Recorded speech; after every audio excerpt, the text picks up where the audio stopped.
जय भारती। नमस्कार। आज हम लोग भागवत गीता के तीसरे अध्याय के 30वें श्लोक पर मनन करेंगे। सबसे पहले श्लोक पढ़ते हैं। मयि सर्वाणि कर्माणि संन्यस्य अध्यात्मचेतसा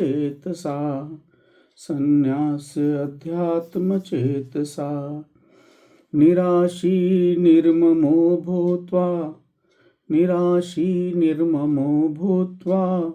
युद्धस्व विगतज्वरः।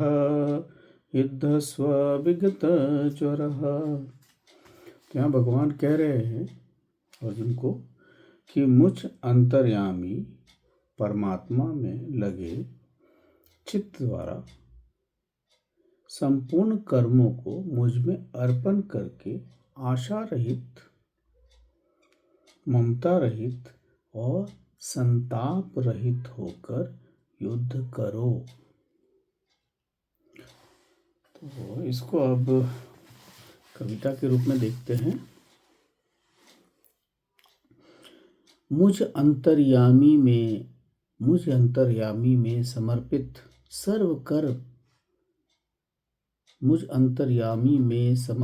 सर्व कर्म समर्पित कर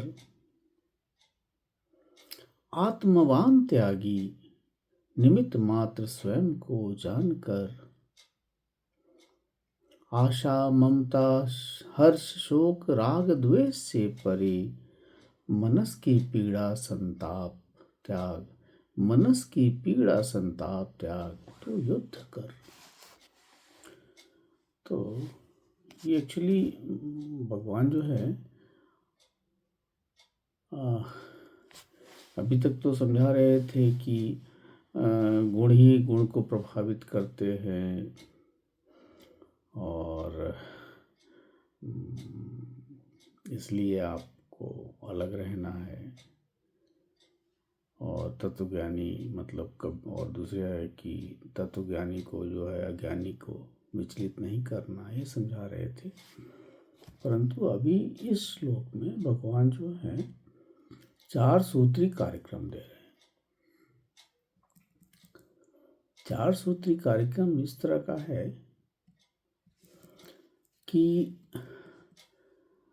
मुझ ईश्वर में तुम हे अर्जुन अपने सर्व कर्म को समर्पित कर दो, है ना। मुझे आत्मबुद्धि से, साक्षी भाव से फल की जो आशा है उसे छोड़ दो। कोई ममता रहित हो जाओ और अंदर में कोई चिंता, दुख, मानसिक ताप न उत्पन्न हो कि मैं ये क्यों कर रहा हूं, और फिर युद्ध करो। तो अब इसमें भगवान क्या कह रहे हैं कि कर्म को त्यागो नहीं, कर्म को समर्पित कर दो।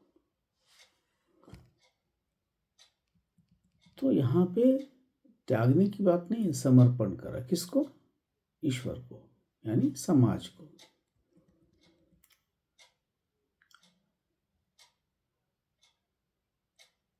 युद्ध से भागना नहीं है, परंतु युद्ध करके जो भी फल, प्रसाद आए या शिक्षा आए उसे समर्पित कर दो। दूसरा, निराशी मतलब फल की आशा ना करो कि जीत या हार, उससे आपको मतलब नहीं है।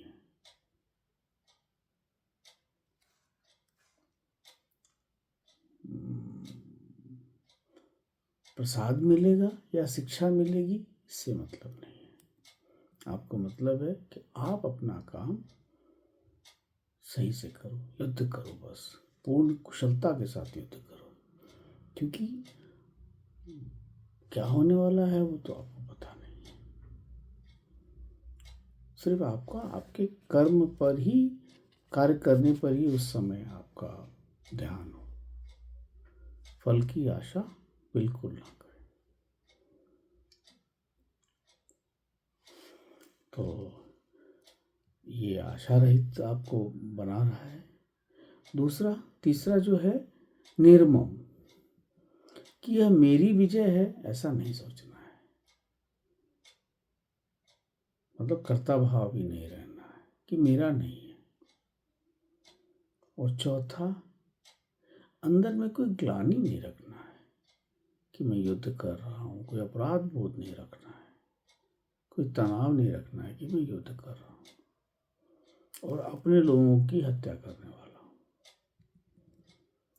तो भगवान मतलब कितना सुंदर से बता रहे हैं कहीं पिछले 4-5 श्लोकों में कि मैं करता हूँ इसका भ्रम मत पालो, गुणा गुणेषु वर्तन्ते, मतलब गुण ही गुण में अपना भरत रहे हैं और फिर अज्ञानी को विचलित ना करो। और अंत में क्या कह रहे हैं कि तुम कर्म करो परंतु समर्पण भाव से करो।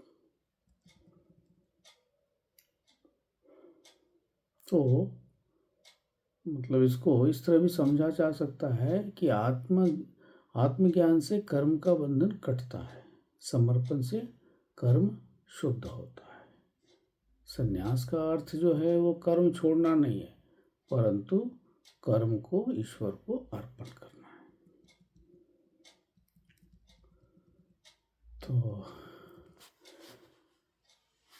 मतलब आप भगवान बहुत सब कि आप काम करें ऑफिस में या घर में, परंतु जो भी प्रसाद मिले उसे आप ईश्वर का प्रसाद माने, और प्रसाद नहीं मिले तो आप उसे शिक्षा माने कि मुझे सीख मिली है।